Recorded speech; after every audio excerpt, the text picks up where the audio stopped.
Olá, meus amigos, mais uma vez aqui para compartilhar um vídeo com todos os colegas, amigos inscritos no canal, dando continuidade a esse tema que é tão explorado, principalmente pelas igrejas neopentecostais, que é a ação do diabo, as manifestações dentro desses lugares.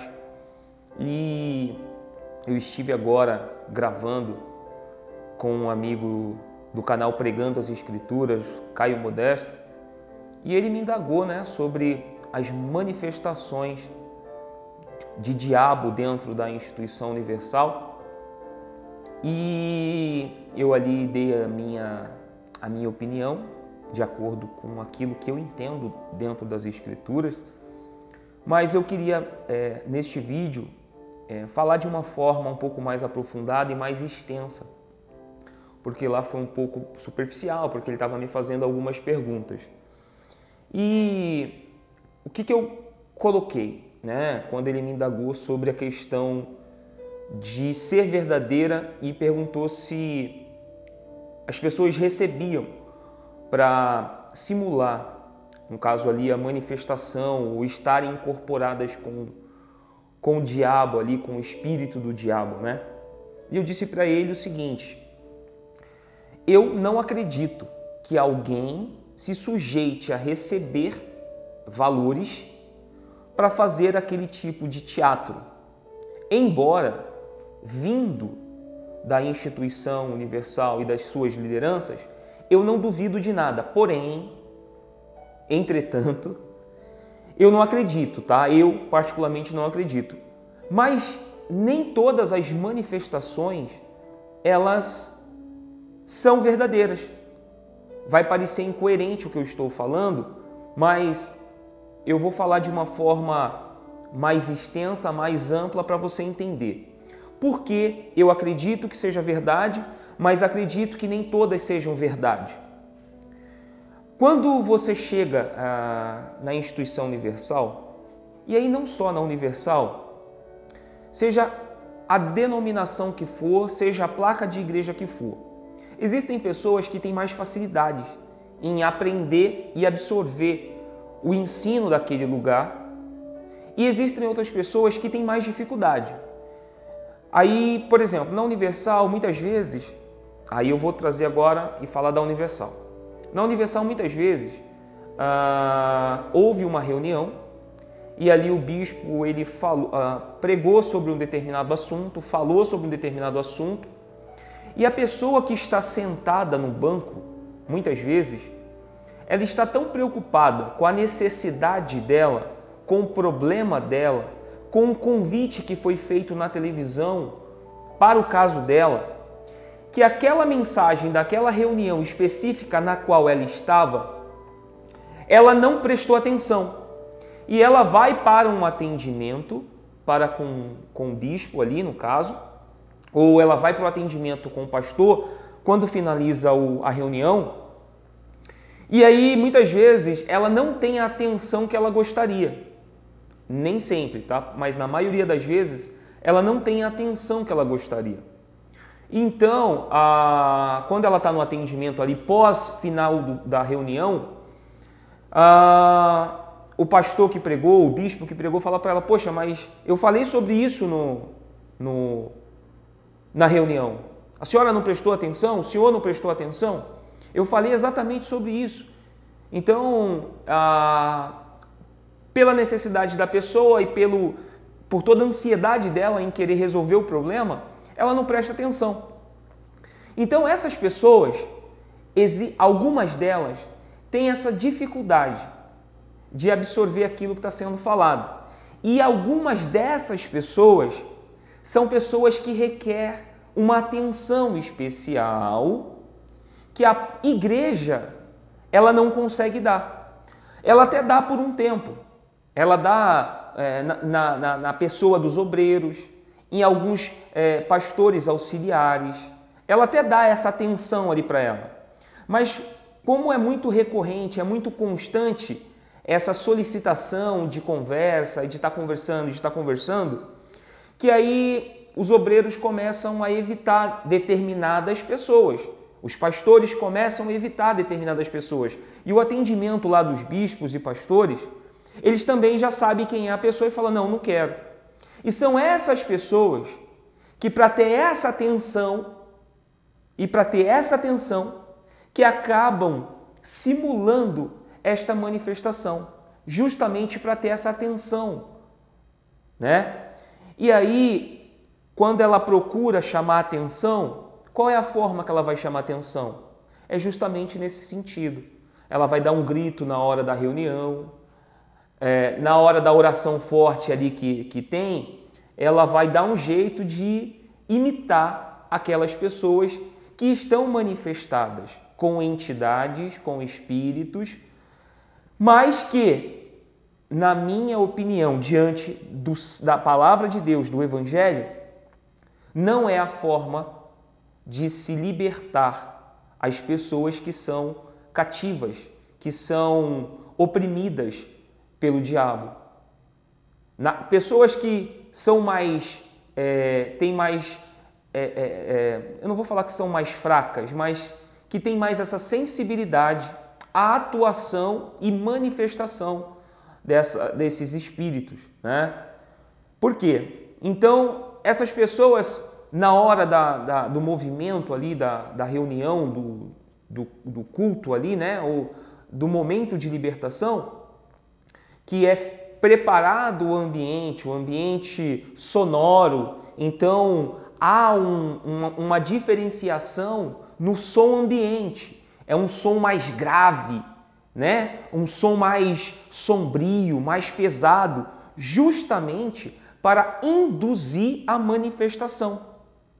E aí acontece a manifestação. Então, existe toda uma preparação do ambiente, toda a preparação sonora, diminui-se um pouco a questão da luminosidade do templo, da igreja. Você pode perceber, para você que passa em frente à instituição universal, seja ela de qual cidade for, de qual bairro for, de qual estado for, você vai perceber que quando você passa na igreja, geralmente às terças e às sextas, você vai perceber que a luz da igreja está diminuída ou apagada. E aí você olha lá para dentro, você não sabe o que está acontecendo, mas essa situação. Eles preparam o ambiente para a manifestação das entidades, dos espíritos. Então, sim, é verdade que realmente manifestam entidades e espíritos, porém, não tem a ver com a palavra de Deus, porque em nenhum texto bíblico, você vai ter base para o que a Universal faz ou qualquer outra igreja que faça este trabalho de limpeza. E aí, muitas vezes, a própria Universal se vangloria de que só ela pega essas pessoas para fazer esse trabalho de libertação. E existem, pasmem, igrejas que não fazem esse trabalho de embate com o diabo, que manda a pessoa para a Universal justamente para acontecer esta limpeza e depois ela volte para a igreja dela. Existem muitas igrejas que fazem isso, que até mencionam, olha, aqui a gente não faz isso, mas a Universal ela faz, olha, a Mundial ela faz, olha, a Plenitude faz, e outras igrejas neopentecostal que fazem esse trabalho de embate, de luta com o diabo. Então, a Universal ela se vangloria que ela é a especialista e se tornou especialista no trato e no embate com o diabo. Mas base bíblica para isso não existe. A palavra de Deus, ela é muito clara, quando ela diz que não há libertação sem que a pessoa seja exposta à palavra de Deus. Porque quando você ouve a palavra de Deus, dentro de você acontecem alguns sinais.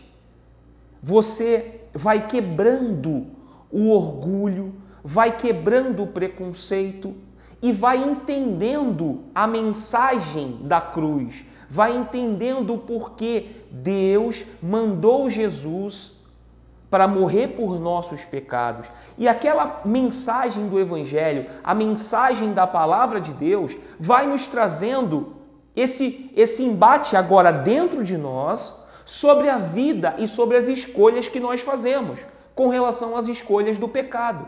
Muitas vezes, nós escolhemos a vida de pecado. As decisões são nossas. O diabo não tem poder para me fazer qualquer coisa de errado. Ele sugere, ele sopra, mas a decisão final compete a mim. Então, quando a gente olha para aquilo que aconteceu, tanto no passado quanto no Novo Testamento, e o que acontece nos dias de hoje, hoje acontece um grande circo em volta disso, das manifestações do diabo. E por que a Universal ela é tão incisiva nessa questão do diabo? Porque, aparentemente, quando você luta e mostra esse embate ao vivo ali para o público, ali para os membros da instituição, parece que aquela igreja tem uma conotação espiritual maior do que as outras. Por quê? Porque ela está lutando contra o próprio diabo. Imagina você, leigo num assunto, que chega nesse lugar, e principalmente muitas pessoas que chegam neste lugar, elas vieram de famílias que de alguma forma viveram na questão do ocultismo, da magia negra, do espiritismo, que conhece as manifestações de entidades, que agora, quando ela chega neste local, as mesmas entidades que ela viam solicitando coisas lá na magia negra, na Umbanda, na Quimbanda, no Candomblé e em tantas outras situações das religiões afros, ela vê essas entidades agora manifestando aqui e de uma forma diferente de lá, mas sendo manifestação. São as mesmas manifestações. Lá, o diabo ou o espírito ali que eles estão cultuando e oferecendo os seus sacrifícios, os seus rituais, lá é ele quem manda, é ele quem pede, é ele o centro das atenções. E aí quando chega aqui na igreja, quando chega nas instituições religiosas, as neopentecostais, que tem esse embate com o diabo, aqui a manifestação dele também é sugerida, ele é chamado. O ambiente é preparado para que ele venha, para que ele apareça. E aí, naquilo que eu falei, no ambiente criado, propício para que ele se manifeste, na pouca luz, no som mais forte e na invocação. Você vai perceber os pastores e bispos dando gritos: manifesta! Você que está causando isso, manifesta, manifesta! A pessoa, ela é sugestionada. A pessoa, num ambiente desse, que fica aquela coisa meio negra e aquele ambiente pesado, ela acaba suscetível a essa manifestação pela invocação. E aí você vai falar: não, mas agora vai expulsar em nome de Jesus, ela tá leve, vai ficar bem. Aparentemente, sim. Aparentemente, sim. Mas a vida da gente não muda quando o diabo sai. A vida da gente muda quando Deus entra. Aí algumas pessoas vão falar: mas é por isso que eles mandam o diabo embora, para que Deus entre. Mas quando o diabo, supostamente, eles mandam o diabo embora, Deus não entra, porque Deus só entra, a fé só vem pela pregação da palavra. E aí entra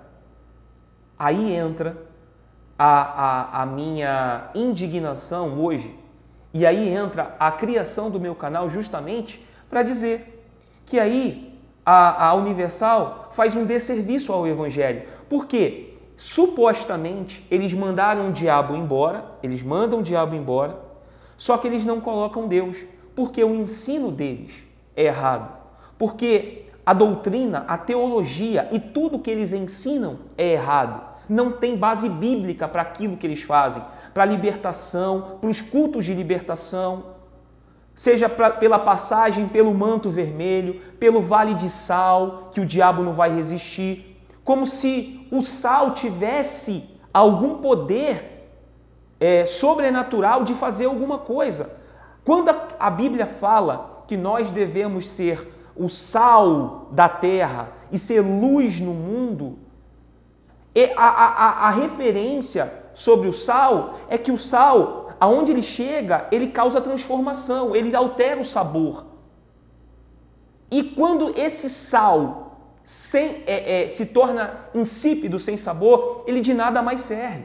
Então, a alusão ou a comparação aqui, que é feita para que nós sejamos o sal, é para a gente entender que a ação do sal provoca mudança aonde chega.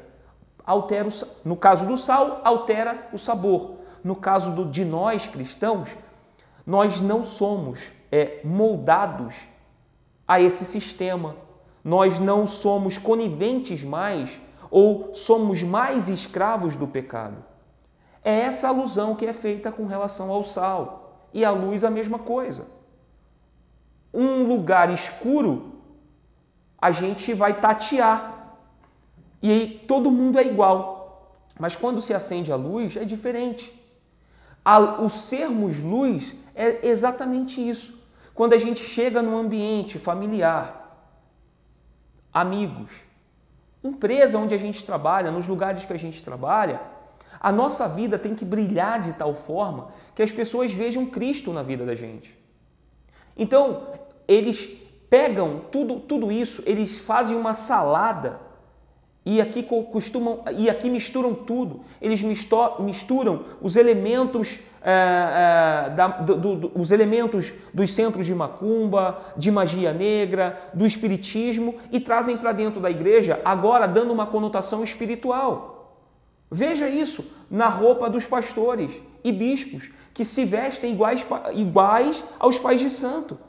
Como se a cor da roupa fosse trazer algum ar de espiritual ou fosse dar mais espiritualidade para eles.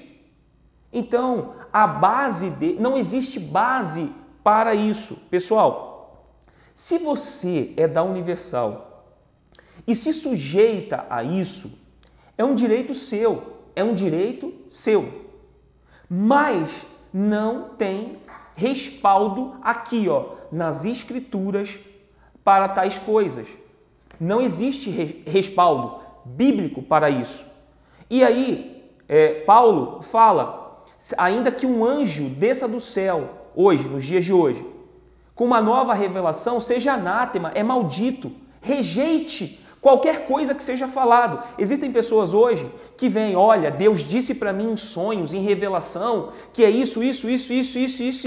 Aí o apóstolo Paulo fala para sermos anátemas, porque esse ensino ou essa revelação ela é maldita. Então, quando eu tenho um conteúdo ou quando eu tenho um sistema para que haja libertação das pessoas, que não seja a palavra de Deus, lá em João fala, conhecereis a verdade e a verdade vos libertará. Prova disso é que Jesus, quando ele juntava as multidões, quando ele juntava as pessoas, muita gente ficava e tantas outras iam embora. Porque o que Jesus estava falando ia de confronto com aquilo que eles queriam e aquilo que eles gostariam. Mas Jesus não moldava a mensagem da qual ele estava trazendo para segurar as pessoas. Não, Jesus era duro. Certa vez Jesus estava pregando e os discípulos indagaram, Senhor, essa palavra é dura. Essa palavra é dura, as pessoas não querem ouvir isso. E aí Jesus vira e fala, se é duro para você, vai embora também. E aí um dos discípulos fala, mas Senhor, para onde nós iremos? Se só o Senhor tem a palavra de salvação. Então, para ser salvo, pessoal, para estar salvo, você tem que passar pelo crivo. O crivo do quê? Da cruz. Você tem que passar pelo sacrifício de Cristo e entender que Ele morreu por uma causa. E qual é a causa? A causa da nossa redenção, para cumprir aquilo que Deus havia designado para Ele. Morte de cruz. Ele não morreu na cruz para que nós, hoje, tenhamos uma vida de qualidade. Ele não morreu na cruz para que hoje eu não fique mais doente. Ele não morreu na cruz para que eu seja bem-sucedido, para que eu tenha dinheiro. Não.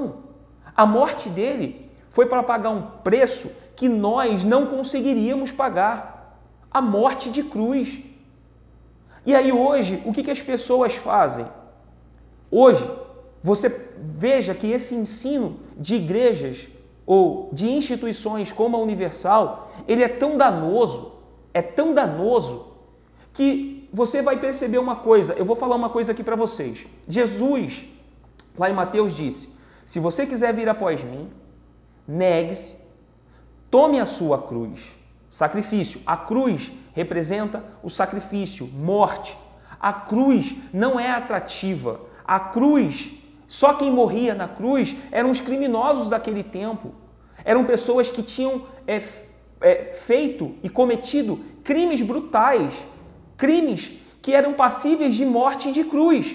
E Jesus disse para as pessoas ali, ó, você quer me seguir? Tá bom, vem, mas ó, você tem que tomar a sua cruz. Você tem que renunciar às suas vontades, os seus desejos. Porque o que eu vou passar pela humanidade, você tem que fazer também. Mas diante daquilo que eu fiz. Então eu creio naquilo que Jesus fez na cruz. E eu vou tomar a minha cruz, que é seguir uma vida reta. Uma vida onde eu fuja do pecado. Uma vida que eu desvie do pecado. Eu não vou ser perfeito, porque a perfeição, ela só vai acontecer no céu. Nós seremos completos em plenitude no céu. Aqui nós vamos buscar sempre o aperfeiçoamento. Aqui nós vamos estar sempre aprendendo. Mas devemos parar de ser meninos na fé e acreditar que essas manifestações dentro dessas igrejas, não só da Universal, mas como tantas outras igrejas, são danosas para o reino, para o crescimento do reino, porque as pessoas sabem muito mais do diabo e da ação do diabo do que temem a Deus e conhecem o Deus que mandou o Filho encarnado para morrer na cruz por nós. As pessoas têm mais informações de pombagiras, de Exus, de tantas outras carniças espirituais do que do próprio Deus, da ação do próprio Deus. Então, esse ensino, que é um câncer, que mata as pessoas, que rouba das pessoas a esperança de se encontrarem com o Cristo da cruz. São essas mesmas mensagens e pregações que geram crentes piratas, pessoas aí midiáticas que acham que se converteram e agora estão com o bumbum de fora de novo, porque não entenderam a mensagem da cruz, não tomaram a sua cruz. E ainda sobre cruz, eu vou dar um exemplo aqui. A cruz era uma punição para os malfeitores, para aqueles que haviam cometido crimes. E Jesus foi para essa cruz. Sabe o que você vê hoje no pescoço das pessoas? A cruz de ouro, a cruz de rubi, a cruz de diamante, a cruz de prata, a cruz de bronze. Olha o nível. Aí as pessoas, não, mas é a cruz. Não. A cruz que Jesus manda a gente tomar não vai ser bonita, não vai ser honrosa, não vai gerar aplausos. Não. A cruz que Jesus nos manda tomar vai doer, vai sangrar, vai fazer a gente se sentir lixo, excluído.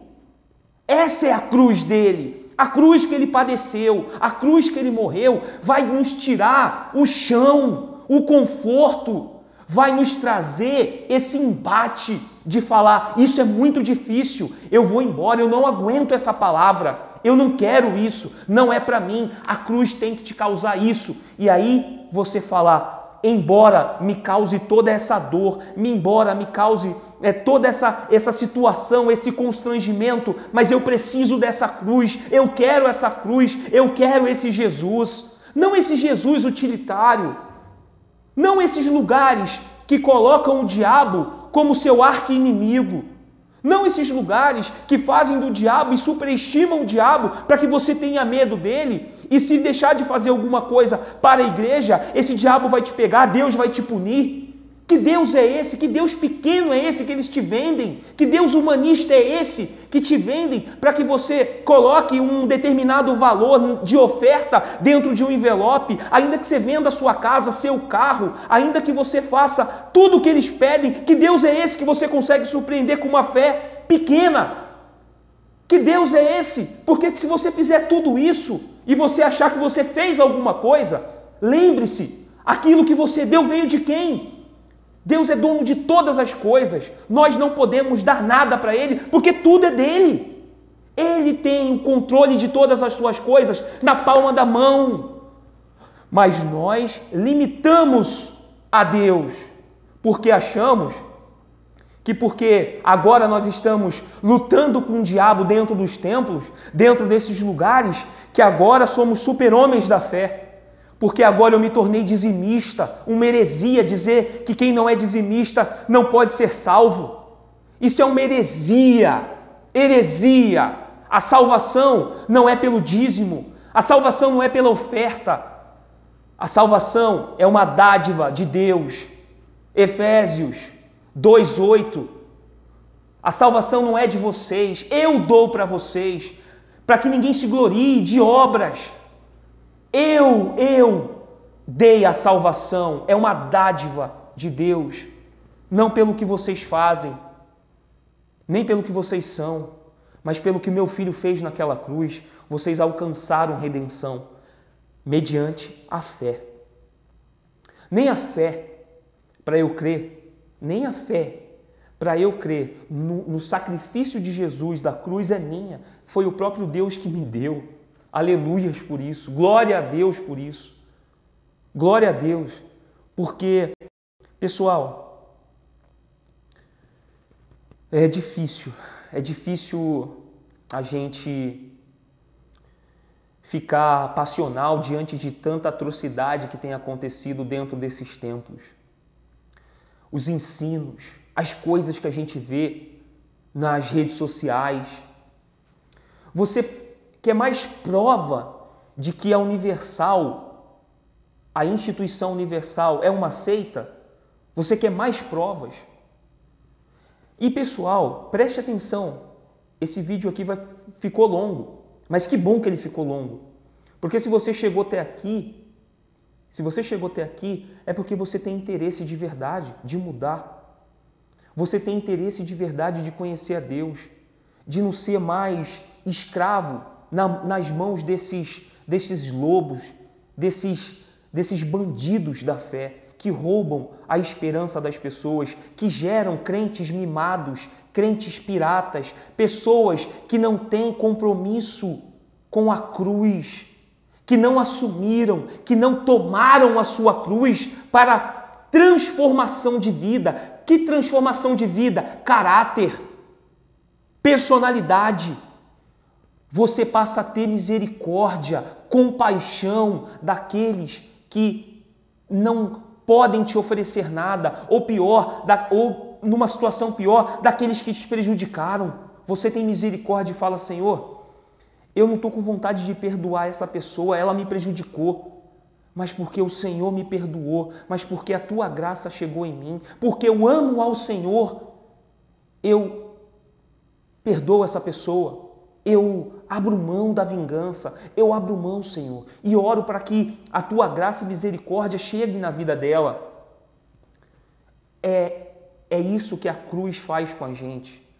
É esse poder que a cruz tem de nos transformar de pessoas perversas e maldosas em pessoas lavadas e remidas e regeneradas, que a partir de agora passam a ter compaixão um do outro, passam a respeitar. E aqui o respeitar não é não julgar o ensino, nós somos convidados a julgar sim, segundo a reta justiça. Que reta justiça? Não a justiça do Leandro, não a justiça dos homens, mas a justiça de Deus. Quando eu julgo o irmão por algo ou por alguma coisa que ele está fazendo, eu não julgo para me tornar melhor e nem para ser melhor e nem para ser mais espiritual, mas eu eu alerto a ele, eu exorto a ele sobre o pecado que ele está, sobre a vida de pecado, sobre as consequências da vida de pecado dele. Eu exorto ele, eu falo para ele, mas em amor, segundo a reta justiça de Deus. Quando eu falo, quando eu exorto e quando eu aponto um dedo, eu tenho que lembrar que a justiça que eu estou aplicando para ele, Deus vai aplicar para mim. E se a justiça que eu estou aplicando para o meu próximo é a justiça que Deus vai aplicar para mim, e eu creio, Senhor, eu não quero impor um fardo maior do que ele pode carregar. Eu estou sendo justo. Por quê? Porque eu não estou simplesmente apontando o dedo e nem dizendo que o pecado dele é maior do que o meu, ou o pecado dele não é passível de perdão. Pelo contrário, eu trago ele para Cristo, para que ele possa viver uma vida nova que glorifique e mostre o Senhor Jesus. Eu vou ler uma passagem, só para finalizar o vídeo, que está lá no livro de Atos, para você ver que o ensino dessa instituição, ele é um câncer que precisa ser arrancado de uma vez por todas. O ensino dessa instituição precisa ser combatido constantemente. Faltam pessoas para poder fazer mais vídeos assim, pessoas para alertar, pessoas para falar, para exortar em amor, não para se julgarem ou para se sentirem melhores. Atos, no capítulo 16. E aconteceu que, indo nós à oração, nos saiu ao encontro uma jovem que tinha espírito de adivinhação, a qual, adivinhando, dava grande lucro aos seus senhores. Esta, seguindo a Paulo e a nós, clamava dizendo: estes homens que nos anunciam o caminho da salvação são servos de Deus Altíssimo. E isso fez ela por muitos dias. Imagina uma pessoa falando, quando Paulo e os outros estavam passando, dizendo: ali vai os homens de Deus, ali vai os homens de Deus, vai os homens de Deus. Olha lá, ó, são pessoas que representam a Deus, são pessoas que estão trazendo a palavra de salvação. Veja o que acontece. Mas Paulo, perturbado, voltou-se e disse ao Espírito: em nome de Jesus Cristo, te mando que saias dela. E na mesma hora saiu. Essa menina dava grandes lucros para os seus donos, porque ela adivinhava, era uma feiticeira. E quando Paulo e os outros ali estavam passando, ela falava: ali vai os homens de Deus. E isso, imagina, 1 dia, 2, 3, 10, 15. Chegou uma hora que Paulo, perturbado, disse, não aguentou mais aquilo e falou assim: em nome de Jesus, sai. Mas ela estava dizendo que eles eram homens de Deus. Você imagina nos dias de hoje, se não é a mesma coisa na Universal? Imagina que os espíritos na Universal falam que o Edir Macedo é de Deus, que o bispo ABC da Universal é de Deus, que os pastores são de Deus. E o apóstolo Paulo fez o quê? Sai dela, espírito, sai dela, porque o que você fala não é verdade. Mas dentro da instituição universal, o diabo falando, ele é verdadeiro. Se fosse nos dias atuais, assim como esses pseudos homens de Deus iriam inflar o peito e dizer: ó, tá vendo? Até o diabo sabe que eu sou homem de Deus. Tá vendo? Tá vendo? Eu sou homem de Deus. Ó aqui, pessoal, ó o que ele está falando, ó. Sou homem de Deus, ó aqui, ó. Presta atenção aí que o diabo está falando. Eu sou o que, diabo? É homem de Deus, prega a salvação. Aleluia, aê. Mas Paulo falou o quê? Sai dela, espírito. Sai dela. Pessoal, esse assunto é muito sério. Esse assunto é muito sério. E aí você tem que parar e pensar. O que você quer? Qual é o relacionamento que você quer com Deus? É um relacionamento onde você vai ser bênção na vida das pessoas? É um relacionamento que você vai ter para que as pessoas sejam transformadas? Porque quando você chega nos lugares, nos ambientes, elas percebam Cristo em você, você passa a salgar aquele lugar, passa a ser diferente naquele lugar, passa a ser luz naquele lugar, ou você vai sempre demonizar, vai sempre achar que o diabo é o responsável de tudo. pelos seus tombos e fracassos. Não. Que você possa abrir os olhos, que esse vídeo o Espírito Santo possa falar contigo e que o Senhor Jesus te alcance, a graça dele te alcance e vocês encontrem descanso no próprio Cristo e que você tome a sua cruz e que você faça a escolha. Que Deus abençoe a cada um. Mais uma vez eu peço, se inscreve no nosso canal, deixe o seu joinha para que mais pessoas tenham acesso aos nossos conteúdos, tá bom? Até uma próxima e estamos ainda no mês de março. Um grande abraço, pessoal!